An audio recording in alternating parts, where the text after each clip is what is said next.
share probably a real particular scripture that really honors the mothers, the women. If you want to look with me out of the book of Proverbs, in chapter 31 of Proverbs, the very last part. Proverbs 31, beginning with verse 10. A woman of noble character, who can find? She is worth far more than rubies. Her husband has full confidence in her and lacks nothing of value. She brings him good and not harm all the days of her life. She selects the wool and the flax and works with eager hands. She is like the merchant ships, bringing her food from afar. She gets up while it is still dark. She provides food for her family and portions for her servant girls. She considers a field and buys it. Out of her earnings she plants a vineyard. She sets about her work vigorously. Her arms are strong for her task. She sees that her trading is profitable and her lamp does not go out at night. In her hand she holds the distaff and grasps the spindle with her fingers. She opens her arms to the poor and extends her hands to the needy. When it snows, she has no fear for her household, for all of them are clothed in scarlet. She makes coverings for her bed. She is clothed in fine linen and purple. Her husband is respected at the city gate, where he takes his seat among the elders of the land.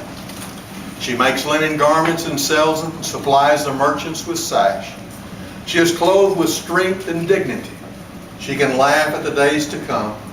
She speaks with wisdom, and faithful instruction is on her tongue.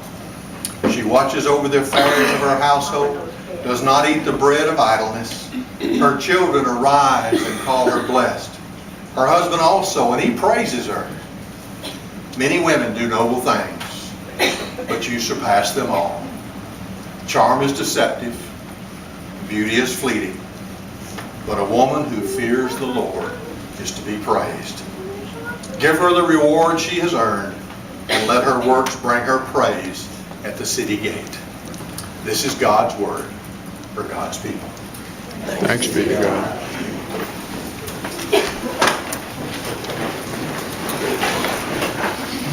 Remember the days that we grew up? It was Ozzie and Harriet, Father Knows Best. All of these little shows, and they were just all encouraging, all fun, all laughs. Just a good time. Our kids grew up with the Brady Bunch and the Cosbys. But now, you watch TV and watch these little sitcoms and shows. You have the Simpsons, the Osbournes, all of that. And it's a completely different. Showing the father sometimes to be ignorant, the mother not to be very wise. There's just a lot going on that is not the way we grew up in. Not to say that that's all bad. But we look at the household, we look at how things have changed. But you know, there's one thing that has never changed. And that's the mother. The mother of the family. The mother of the family is always the one that can get that baby to sleep when she knows how, just how to hold that baby and secure him and rock back and forth. The mother can do things, guys, that we only wish we could do.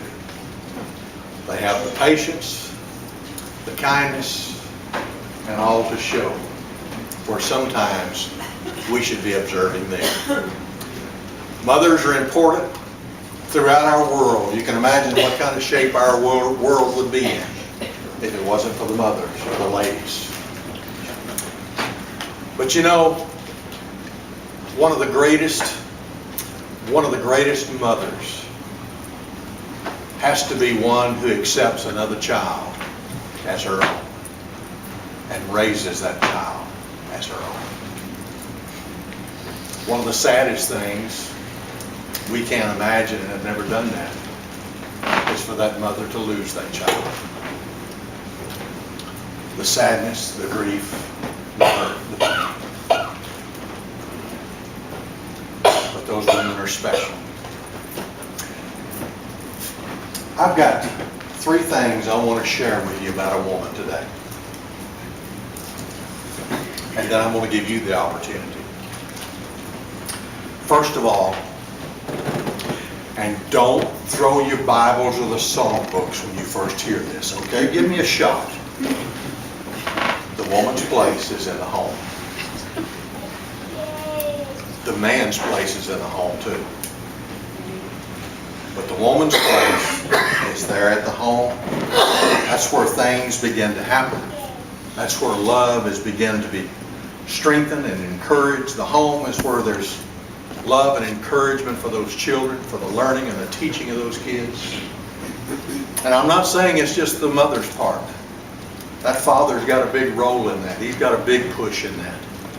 And we should be thankful for women that are able to stay home and raise the children. But in this day and time, most of the time it takes two people working to raise that family, to keep that family going. Don't ever look down upon a lady who has to work or who works. Don't ever look down upon a lady who chooses to stay at home and be the housewife or raise the children or whatever that job may consider. There is a specialness in the one who is there at the house. There is a specialness in the one who is working and then comes in and still works. A second point, a woman's place is in the world.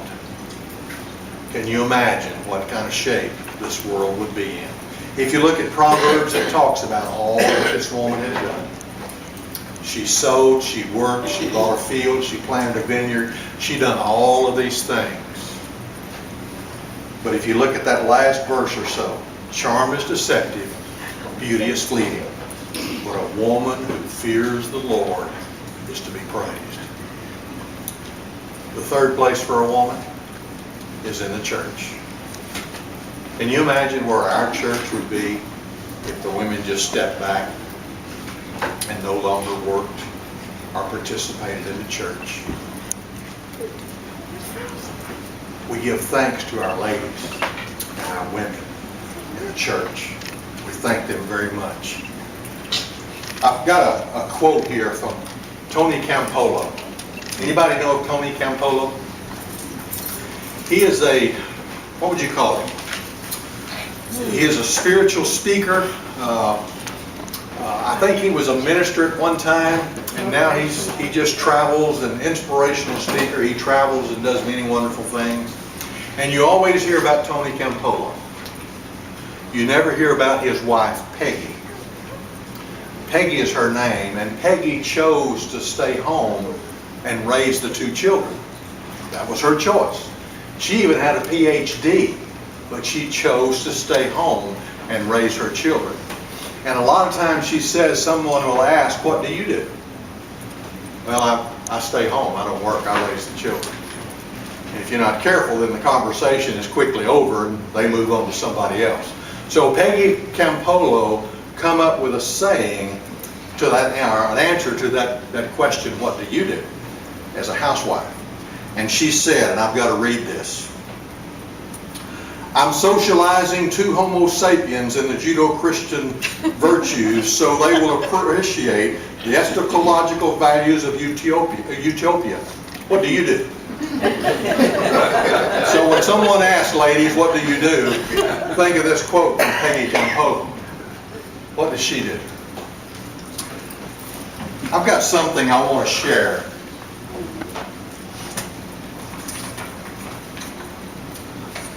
And it's entitled Our Mother. According to Livestrong.com, the meaning of being a mother is virtually endless. A mother is a protector, disciplinarian, and a friend. A mother is a selfless, loving human who must sacrifice many of her wants and needs for the wants and needs of her children. A mother works hard to make sure her children are equipped with the knowledge, skills, and abilities to make it as competent human beings. According to her children, when you look up the word mother in the Webster Dictionary, you should find Frankie Brewer. Frankie Lee Jordan became the wife of Travis J. Brewer at the age of 17.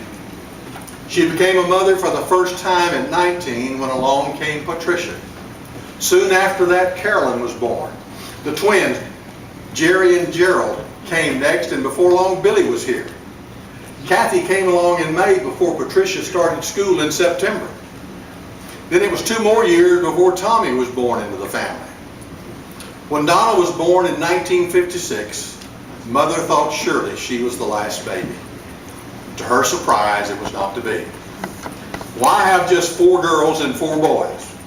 Yes, we needed a tiebreaker.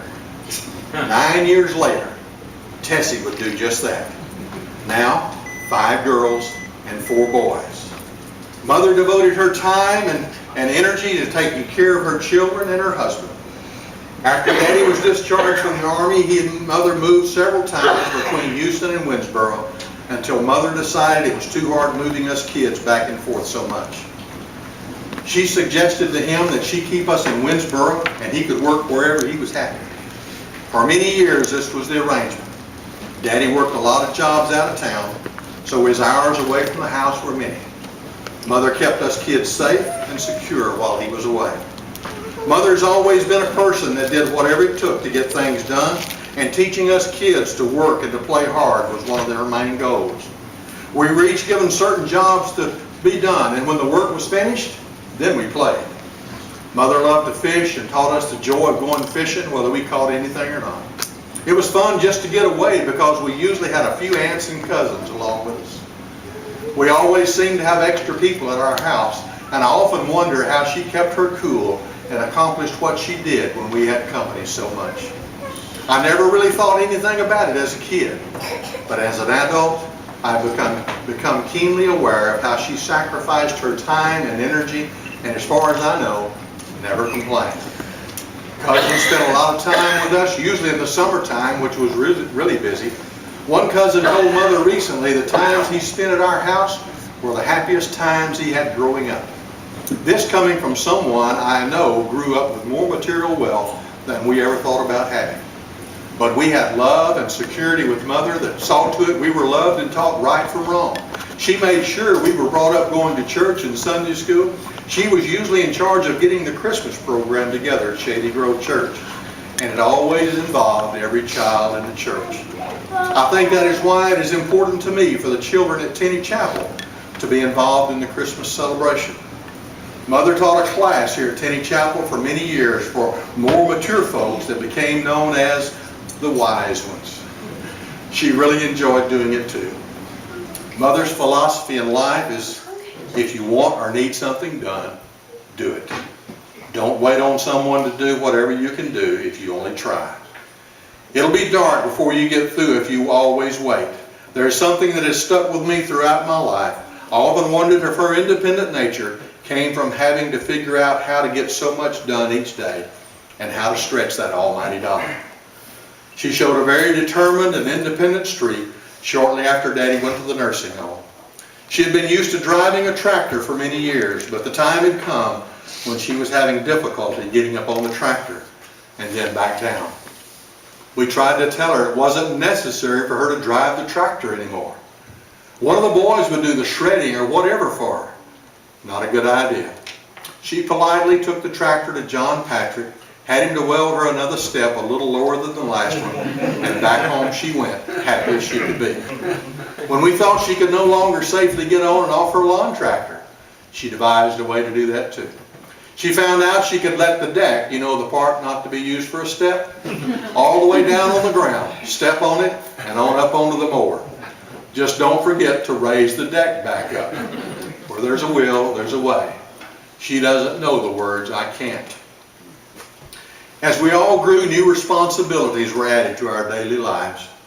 The older siblings were responsible for helping out with the younger ones, and all were to help keep the house clean as well as help with the outside work. Mother taught all of us how to do whatever needed to be done. Therefore, cooking meals, cleaning house, washing dishes, milking cows, or hoeing in the fields became a family affair. To our Daddy's dismay, his sons learned to cook and clean just like his daughters did. Mother's philosophy was that it was the girls' work outside and did man's work. The boys needed to learn the women's work. Besides, she always said she wanted them to be prepared to be able to take care of themselves and their wives if need be. Mother did not allow us kids to fuss with one another, at least not where she could hear. Mother didn't use the belt too often, but a good switch worked wonders. She even taught us how to cut a good switch versus a poor one, as two brothers discovered. It seems Billy and Gerald got into an argument in the field one day, and she had them go get her a switch. They knew how it would be used. Gerald got him a good green one. They knew how, but Bill decided one not so green might be better. Wrong. When they came back with their switches, Mother looked at them and said, "Now whip each other." Bill's switch did not last as long as Gerald's did. Another of Mother's ideas to deter fussing was to make us hug and kiss whomever we had a problem with. By the time you do that a time or two, you can't stay angry, so it works. Ask my boys and grandchildren. It's another pass-along ideal. While we were growing up, Mother always made sure we started the day, usually very early, with a good breakfast. She made a large 10 by 13 pan and a smaller round cake pan full of homemade biscuits from scratch, not popped out of a can. Along with the biscuits, we had a big pan of oatmeal, eggs, sausage, and bacon. Now, don't think she was in the kitchen alone. No, we each had a job to do. Someone set the table, another stirred the oatmeal so it would not stick. We were not taught to sit back and wait for it to be put on the table. That was not the way. This was a ritual that took place on a regular basis as we grew up. Each meal, as it was prepared, was a teaching lesson. As each of the girls graduated from high school and went out in the world, the next in line was in charge of at least starting the evening meal, because by the time most of the kids were in school, Mother started working a public job also. Side note, she now likes to lie in bed quiet while in the mornings. She says she had to get up for so many years in order to get us all off to school and Daddy to work. She thinks if she wants to stay in bed a little longer, she should have the right. And we all agree. Mother taught us not only how to get along with each other, but to enjoy the company of brothers, sisters, cousins, and extended family members. To this day, we still have great fun together and love to kid around with each other. One grandson commented on several occasions when the sisters get together how they come in the door laughing and it goes on until they leave. That's a good thing. Laughter is good for the soul. Mother has always shown characteristics of being a caretaker.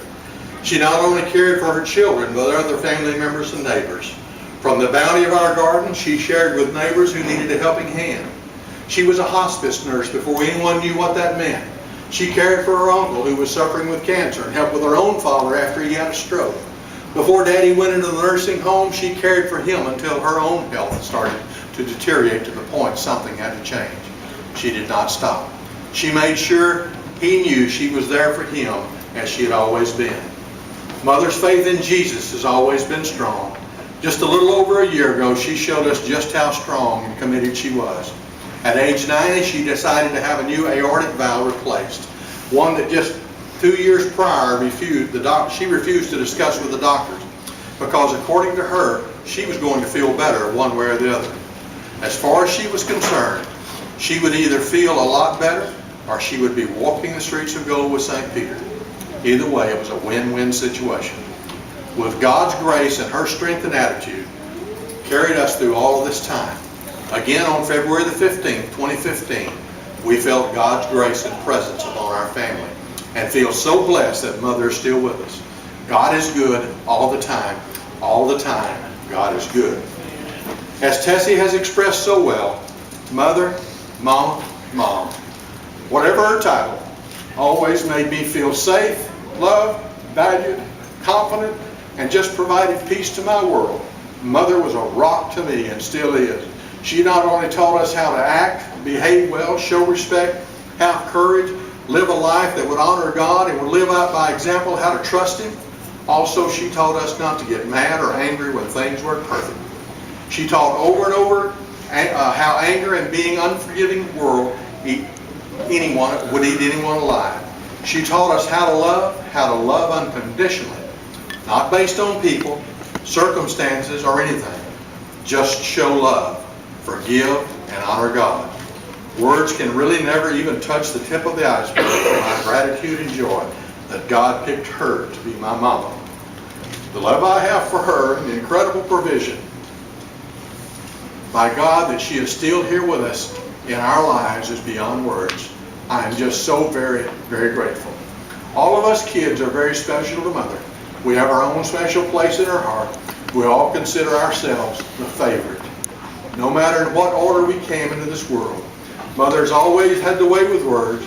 She at an early age wrote the obituary for her grandfather, who raised her and her brothers and sister, Grandpa Whitworth. She has written poems for different people, and in 1981 wrote a special poem to all us kids titled, All Mine. You grew so slow at first it seemed, but that was then, and now it seems more like a dream. So many times I scrubbed your chubby little hands and washed your brow. I can still see those smudgy faces now. A child's life is like an unwritten book. Oh, some of the tales I see between the covers when I take a look. Now you've grown to be such pretty girls and handsome men. I'm proud of the book I've helped to pen.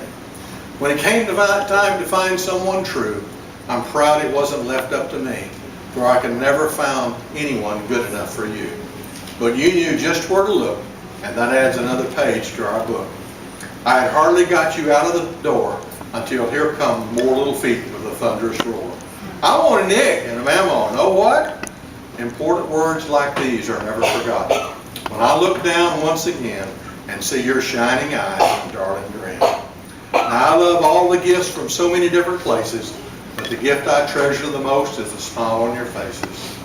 Some say I've spoiled you so much. You see, if I did, that was my destiny. Daddy, I've spoiled you more than all the rest, and I think you loved it the best. Now I've run out of anything to rhyme, but I just want you to know the pleasure has been all mine. Miss Frankie, what a day. What a testimony.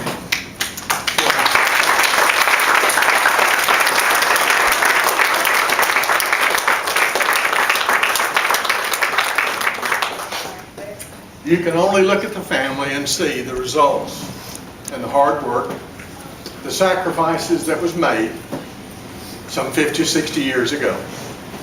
And now these families have learned, and they're being taught.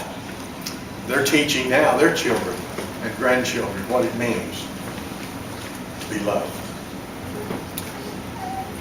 I asked Kathy to do this especially, and I think she had some help from her other brothers and sisters, but I asked her especially to write something that she would like about her mom. I want to take a minute, if you would like to say something about your mom. Anybody? My mom's been my rock too. She's always been there. And I'm blessed to have her. My mom was a wonderful, godly woman.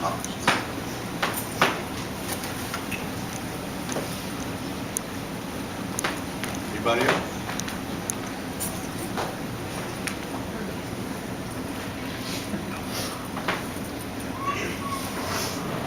My mom always taught us when we go out, be sure we got on clean underwear. You never know when you're going to get going. I'll never forget that. She would get us up in the middle of the night, put us out in the living room floor when the storm was raging. I was fully dressed. You wouldn't want to get blown away in your underwear.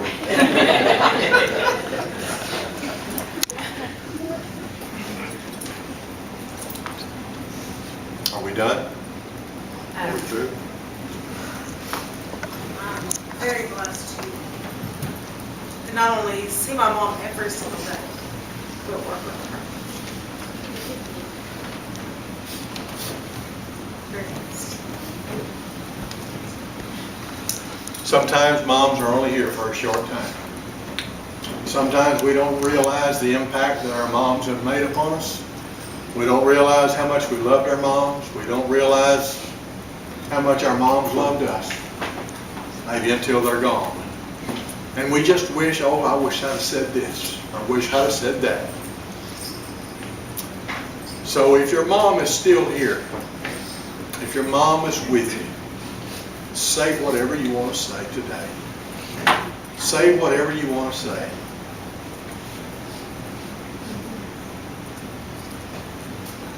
I have a great mom. And she had a great mom. And my mama had a secret weapon also. If any of us cousins or siblings fussed or fought, she'd make us stand nose to nose. And if she said do it, we didn't question, because we would get a whooping from our parents, not my mama. But if she said do it, we did it. And you can't be serious when you're touching noses with them. But I celebrate today also for my children. Because if you don't have children, you don't celebrate. So that makes it special.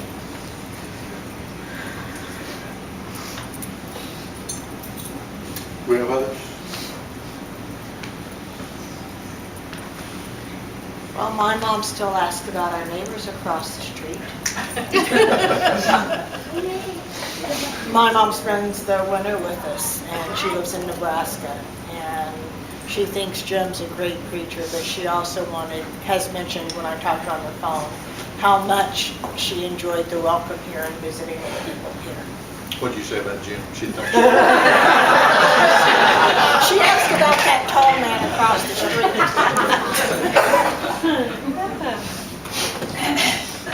Moms, you never realize the impact you have on your daughters. Our daughter is so much like her mama now. I never thought she would read this today. You did? No, But you know how hard it is with you in the house to get calls from 8 more people? Who's that? Mother Bob. Now this was a surprise. I just wanted to honor you a little bit today because of just the special little lady that you are, and determined and doesn't quit, continues to go, rain or shine. and I'm just here to warn y'all a little while on. You're doing a good job. That was another comment that was made. We're just blessed. We're just blessed with a church full of wonderful women. Wonderful ladies. You don't have to be a mother to love a child. That's right. But to love somebody else's child is stepping up a little more. Anybody? We're fixing to close.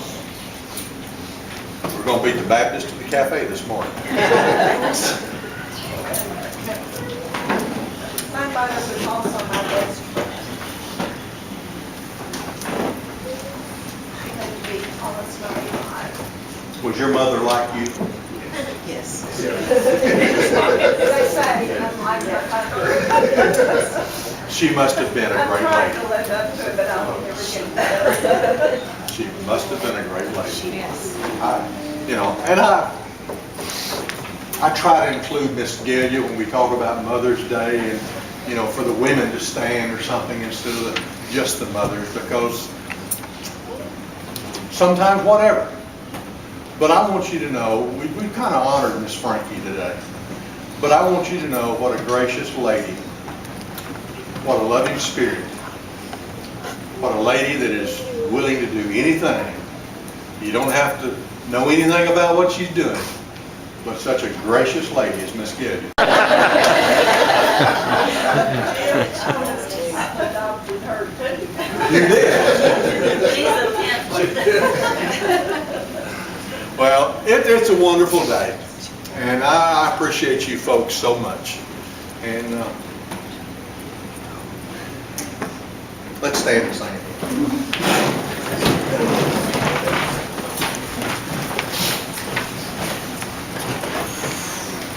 It's so sweet to trust in Jesus. This is one of the songs probably your mama used to sing years and years ago. Verses 1 and 2.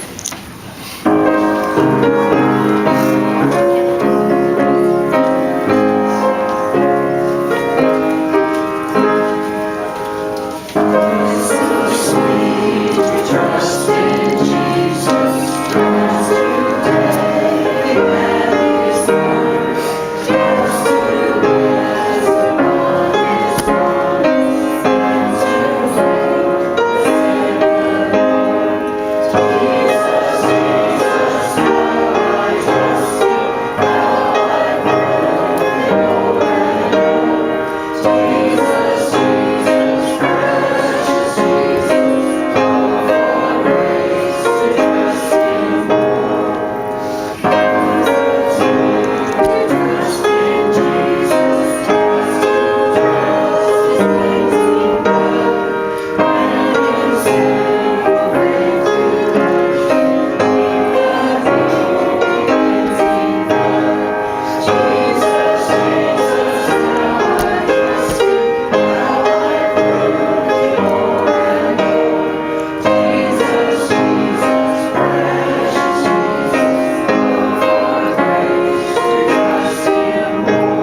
I put you on the spot asking you to close us in prayer?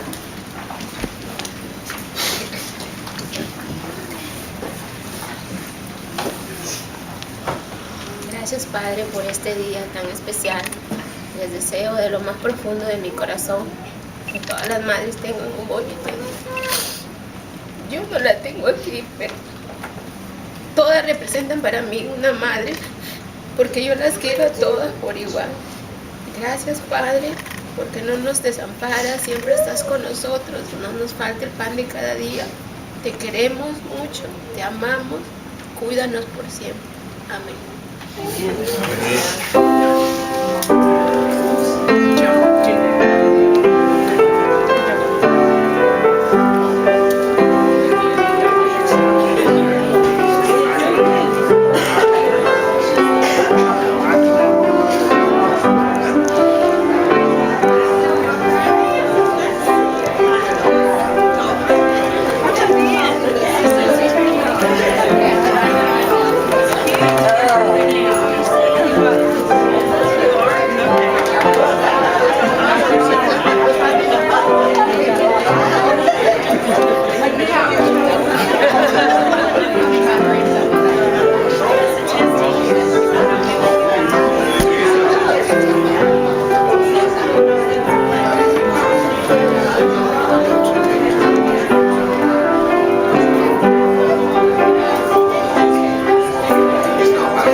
The girl that was in the accident, who was it?